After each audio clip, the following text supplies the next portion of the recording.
अस्सलाम वालेकुम जी, मैं हूं अदील राजा। आप देख रहे हैं मेरा यूट्यूब चैनल। सबसे पहले तो गिरती हुई व्यूअरशिप के लिए सब्सक्राइब ज़रूर कीजिएगा, शेयर ज़रूर कीजिएगा, कमेंट तो आपने ज़रूर ही करना है। जनाबे वाला हमने नई पेडू कटिंग करा ली है, ये देखें। ओहो, ब्रांड न्यू बेहतरीन डोले हमने बड़े कर लिए अपने।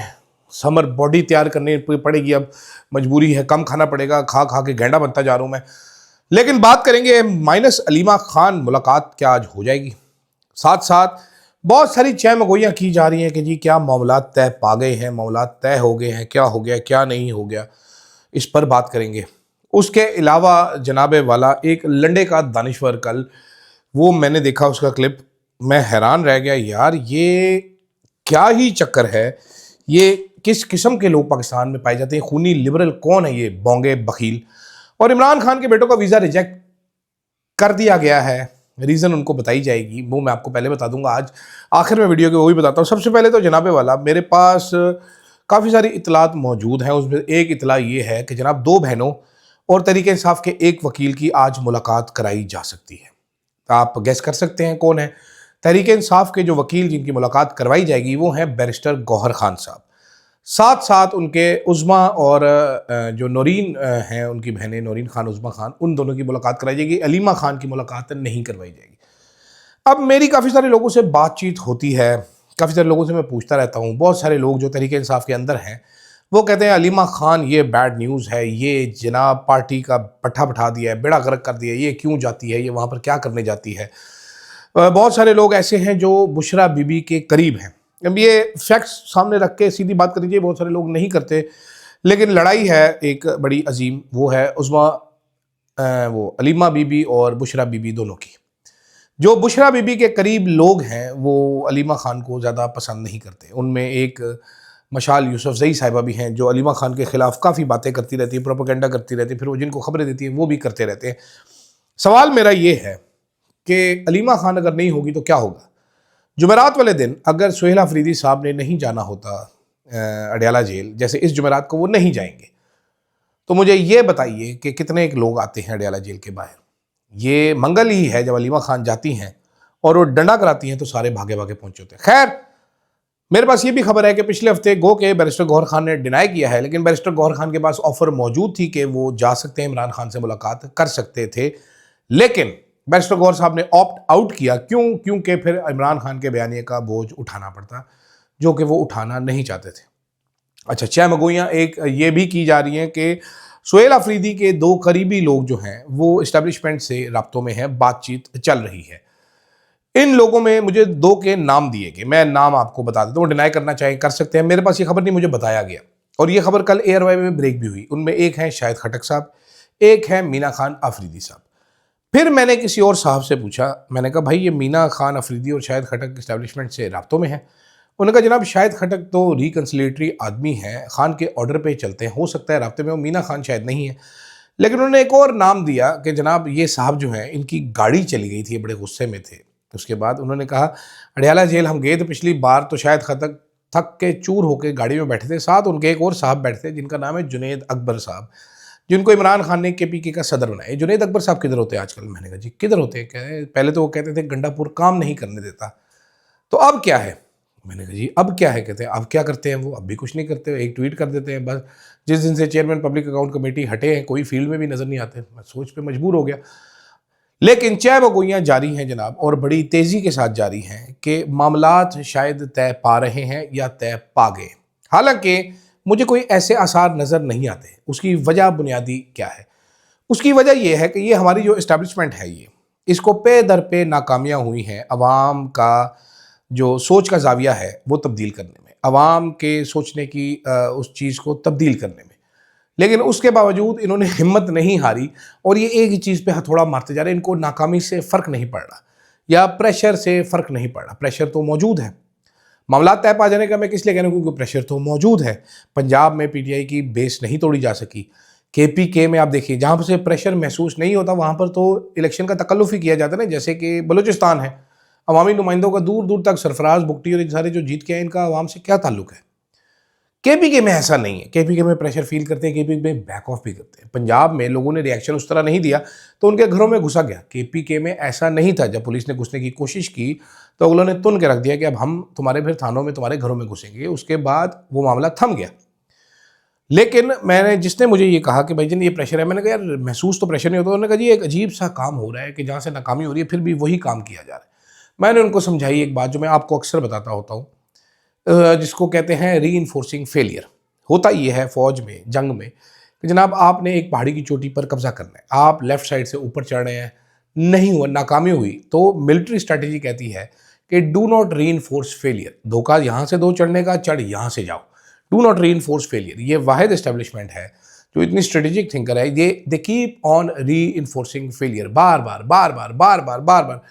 अब आई डोंट नो, बहुत बड़े स्ट्रेटेजिक थिंकर्स होंगे बीच में जिनको बड़ी बड़ी चीज़ें पता होंगी, मुझे नहीं पता हो वो चीज़ें, हो सकता है, but it is what it is. जो मेरे सामने अभी है वो यही है कहानी। इसके अलावा तो कुछ समझ नहीं आ रही कि जनाब ये इतनी इसरार करने की वजह क्या है। दूसरी तरफ, खैर पहली तरफ वापस आ जाते हैं, तो मामला तय पा रहे हैं कि नहीं, ये मुझे नहीं मालूम, अगर आप मेरे से ऑनेस्ट आंसर पूछें।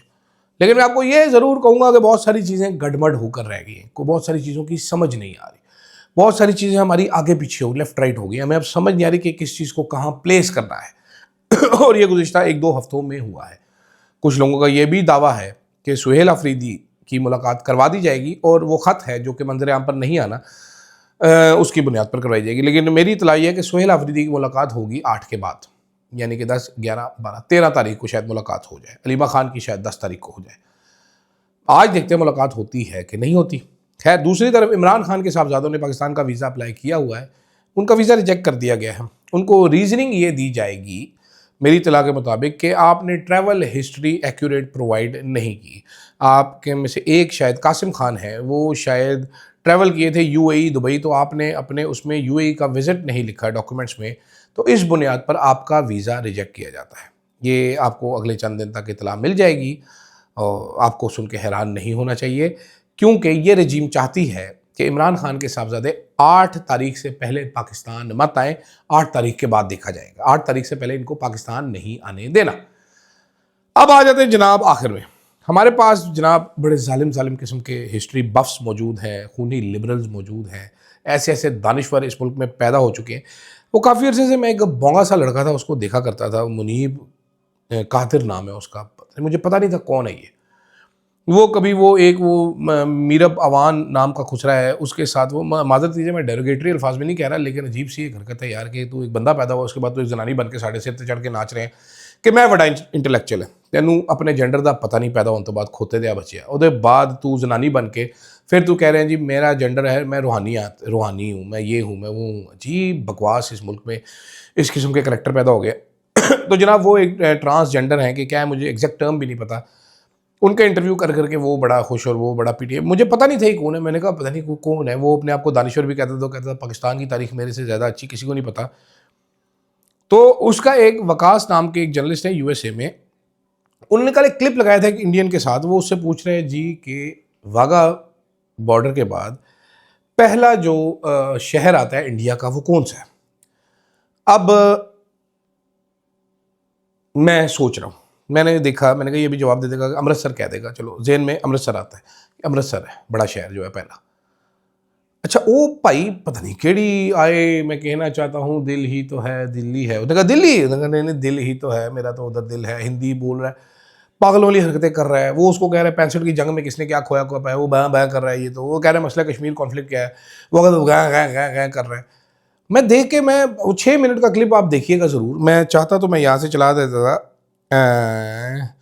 एक सेकेंड मैं ढूंढ के बताता हूँ आपको, शायद मिल जाए मुझे, लेकिन खैर छोड़ें, 6 मिनट का कौन चलाएगा। वो बकवासियात आप सुने, ये इस्टेब्लिशमेंट ने किस किस्म के नमूने मुसलत किए हुए हैं वो पता चले जनाब के इरफान कादिर साहब जो कि साबिक अटॉर्नी जनरल हैं, बड़े एक वकील हैं, जज भी रहे हैं, वो उनके साहबजादे हैं। अब बाप का तो कोई कसूर नहीं कि औलाद ऐसी पैदा हो जाए। बाप मैंने सोच बाप अच्छा होगा, बाप समझदार होगा, बाप वो होगा, क्या उसका नाम है, पढ़ा लिखा होगा। वैसे तो नहीं है इतना, लेकिन इस किस्म के औलाद, अल्लाह माफ़ करे, पाकिस्तान में जिस किस्म के अभी इंटेलेक्चुअल्स आ रहे हैं, आपकी सोच है। अभी कुछ लोग तो ये भी खबरें दे रहे हैं कि अभी के जो दानिश्वर हैं, जल्दी इनकी मज़ीद कुछ खबरें बाउंस होंगी, इसके बाद ये दानिश्वर हट के नए दानिश्वर जगह ले लेंगे, क्योंकि ये दानिश्वर फेल हो चुके हैं कोई भी बयानियाँ बनाने के। लेकिन इस किस्म के लोगों पे इन्वेस्ट करने का क्या फ़ायदा? लेट नेचुरल डिस्कोर्स चलने दें। आपके बयानी में जान होगी तो आपका बयानी पॉपुलर होगा। कोई आपने बयानी महसूस किया इस्टेब्लिशमेंट का बयानिया, उस टाइम पे परफॉर्मेंस थी, सब बंदों ने तारीफ़ की, पीटीआई ने मेरा ख्याल है उठा के सबसे ज़्यादा पीटीआई ने रखा। जब जान नहीं है तो कैसे मुर्दा घोड़े को कितने flogging a dead horse won't make a difference ना। तो इस किस्म के वो बांदर लॉन्च किए हुए हैं, फिर वो बांदरों के पीछे बांदर हैं, आगे बांदर हैं, पूरा बांदर किला वो खेल रहे हैं। मैं क्या क्या बोलना चाहता हूँ, मैं गालियाँ निकालना चाहता हूँ। खुदाई कसम इतने डिम विद डम्प जो है ना ये लोग भर्ती किए हुए हैं जिनकी कोई हद नहीं है। आप हर रोज़ देखें, हर रोज़ एक ऐसा बांदर दानिश्वर आ रहा है। Every day you see another बांदर दानिश्वर कमिंग इन। अब वो बांदर खुद परेशान है कि जनाब इनको बांदर ना को हमारी तौहीन होती है, हम माइंड करते हैं। आप उसकी बातें सुने ज़रा, मतलब यार तू कह दे पहला शहर वो आता है, बॉर्डर के नाम सुन ले, वो अतारी बॉर्डर कहते हैं, तुम वाघा बॉर्डर कहते हो, तो कह दो जी पहला अतारी आ जाता है जी। अतारी के बाद अमृतसर बड़ा शहर है, 30 किलोमीटर दूर नहीं होगा। किसको नहीं पता? वो दिल ही तो है, वो है कश्मीर मेरा ये है। नहीं जवाब पता ना सही, नहीं किताब पढ़ी ना सही। मैं कोई दानिश्वरी की बातें करता नहीं हूँ ज़्यादा नॉर्मली, ठीक है, जो बातें मुझे आती है मैं वही करता हूँ। मैं इससे मुझे याद आ गया वाकया, नॉर्मली मैं लोगों को अक्सर सुनाता होता ये बात। मेरी आदत है, जो काम मुझे नहीं आता मैं उसमें हाथ नहीं डालता। अरशद साहब को आपको हैरत होगी जान के कि अरशद शरीफ साहब को गाने गाने का बड़ा शौक था। वो गा नहीं सकते थे गाना, बिल्कुल नहीं गा सकते थे अल्लाह के हुक्म से, लेकिन उनको गाना गाने का शौक था, उनको गाना बनाने का शौक था, उनको ड्रामे बनाने का शौक था, उनको फिल्में भी बनाने का शौक था। अरशद साहब के वीडियो पे यूट्यूब चैनल पे जाएं तो उधर 3-4 गाने पड़े हुए हैं। 3-4 गाने प्रोफेशनल सिंगर्स ने गाए हुए हैं। मैंने देखी है जंग तुमको लड़ते हुए, एक ये गाना पड़ा है, एक इंसाफ का काल पड़ा हुआ है। ये अरशद साहब का कॉन्सेप्ट था। वीडियो अरशद साहब ने बनाई हुई है इसकी, ठीक है। एक वीडियो में जो मास्क पहना हुआ है वो अरशद साहब खुद हैं। उसमें जो दूसरे जोकरों वाले मास्क पहने हुए हैं उसमें अगर आप देखेंगे तो आपको ये टैटू नजर आएगा एक बाजू पे, वो मैं हूँ और साथ अली उस्मान और दूसरे लोग हैं शुरू में गाने के इंसाफ के काल में। मैं अरशद साहब को हमेशा कहता था, अरशद साहब कहते थे यार ये करना, मैं कहता अरशद साहब मैं नहीं कर सकता, मुझे ड्रामे बनाने का डी भी नहीं पता, मुझे गाने का गाफ भी नहीं पता, मैं नहीं बना सकता। मैं कहता हम प्रोग्रामिंग टाइप वीडियो में बना सकता हूँ, करंट अफेयर्स टाइप। उन्होंने कहा चल वही बना के दे, ज़बरदस्ती मार के। मैंने देखी जंग तुमको लड़ते हुए, उस गाने की खास बात है उसमें सारे ओरिजिनल शॉट्स हैं, सारे ओरिजिनल शॉट्स हैं, एक भी स्टेज शॉट नहीं है। जैसे कि नॉर्मली इवन ISPR जो गाने बनाता है उसमें स्टेज शॉट्स होते हैं, उसमें सारे ओरिजिनल है। तो नॉर्मली मेरी आदत है शुरू से, मैं अरशद साहब उस टाइम पे कहता मैं मुझे आता नहीं, मैंने करना नहीं, मैं करूँगा ही नहीं। तो कम बंदे को ये पता होना चाहिए, जो काम नहीं कर सकते वो ना करो, उसमें बिला वजह उंगल ना करो, ना करो। पता नहीं इरफान कादिर ने कैसा बांदर पैदा किया है, गधे का बच्चा, अल्लाह माफ़ करे। वैसे खैर मुझे इजाज़त दीजिएगा, फीडबैक अपना ज़रूर दीजिएगा। अल्लाह हाफ़िज़।